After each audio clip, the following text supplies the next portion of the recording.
इस 5 सालों में दिलीप बाबू आपकी आवाज नहीं उठाए पार्लियामेंट में। উনি জানেন সংসদটা কোথায়, বিধানসভাটা ভালো করে জানুন, জিজ্ঞেস করুন মেদিনীপুরের লোককে। উনি তো মেদিনীপুরে কদিন গেছেন? একজন মেদিনীপুরের বিধায়ক, এবার আবার মেদিনীপুর লোকসভা কেন্দ্র থেকে তাকেই প্রার্থী করেছে তৃণমূল কংগ্রেস।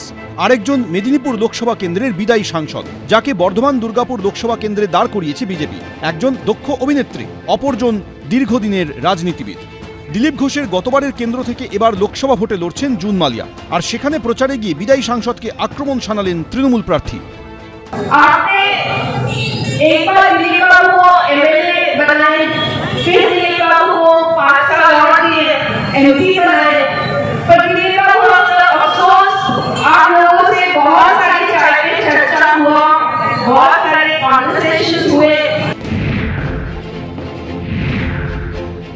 উনি তো শেষন ধারার মতো, ওনার সুন্দর চেহারাটা দেখার জন্য লোক বসে থাকতো, ওনাকে টিভিতেও দেখায় না।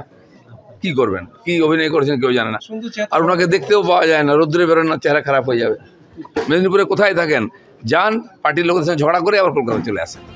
এরই মধ্যে ভোটের মুখে মেদিনীপুরে বিজেপি শিবিরে ভাঙন, তৃণমূলে যোগ দিলেন বেশ কিছু নেতা কর্মী। মেদিনীপুরের তৃণমূল প্রার্থী জুন মালিয়ার উপস্থিতিতে ঘাসফুল শিবিরে নাম লেখালেন বিজেপির প্রাক্তন ব্লক সভাপতি, প্রাক্তন বুথ সভাপতি, প্রাক্তন কাউন্সিলর সহ এক ঝাঁক নেতা নেত্রী। সৌমেন চক্রবর্তী, মনোজ বন্দ্যোপাধ্যায়, বিশ্বজিৎ দাস, এবিপি আনন্দ।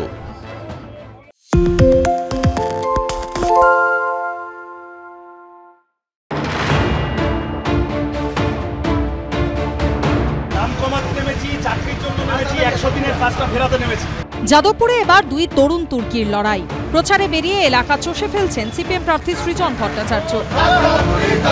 প্রচারে ঝড় তুলছেন তৃণমূল প্রার্থী সায়নী ঘোষও। রবিবার দক্ষিণ 24 পরগনার সুভাষ গ্রামের কোদালিয়ায় নেতাজি সুভাষচন্দ্র বসুর পৈতৃক ভিটে গিয়ে শ্রদ্ধা জ্ঞাপন করেন সিপিএম প্রার্থী সৃজন ভট্টাচার্য। নিশানা করেন আরএসএসকে। বাংলার বাঙালির এই আইকনরা যারা আরএসএস এর হাতে পড়ে বিপন্ন হচ্ছে, তাদেরকে আবার নতুন করে তুলে ধরতে, এবং আমরা চাই যে বাংলার যে সামগ্রিক যে ঐতিহ্য, সেই ঐতিহ্য আরেকবার সামনে আসুক, যাতে করে দাঙ্গাবাজরা এটা বুঝে যায় যে বাংলা তাদের জায়গা নয়। সিপিএম প্রার্থী এরপর যান রাজপুর সোনারপুর পুরসভার চেয়ারম্যান পল্লব দাসের বাড়িতে। সৃজনের সঙ্গে আলাপ পর্ব সারেন তৃণমূল নেতা এবং তার পরিবারের সদস্যরা।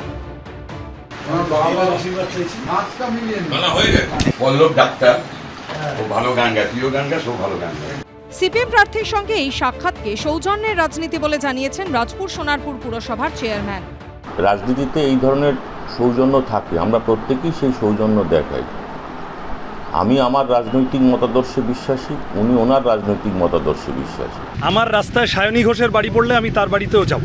আমি সমস্ত মানুষ যারা যাদবপুরের ভোটার, আমি তাদের কাছে সিপিআইএম এর প্রার্থী, আমি সবার কাছে যাওয়ার চেষ্টা করছি। এদিন বারুইপুরের মল্লিকপুরের প্রচারে যান সায়নী ঘোষ। প্রতিপক্ষ সিপিএম প্রার্থীর সৌজন্যের জবাব দিয়েছেন যাদবপুরের তৃণমূল প্রার্থী। আমার বাড়িতে এলেও আমার বাড়ির দরজা সবসময় খোলা আছে, কিন্তু ভোট বাক্সের দরজা বন্ধ। 1 জুন যাদবপুর লোকসভা কেন্দ্রে ভোট, তার আগে জমজমাট প্রচার যুদ্ধে সৌজন্যের ছবি। রঞ্জিত হালদারের রিপোর্ট, এবিপি আনন্দ, দক্ষিণ 24 পরগনা।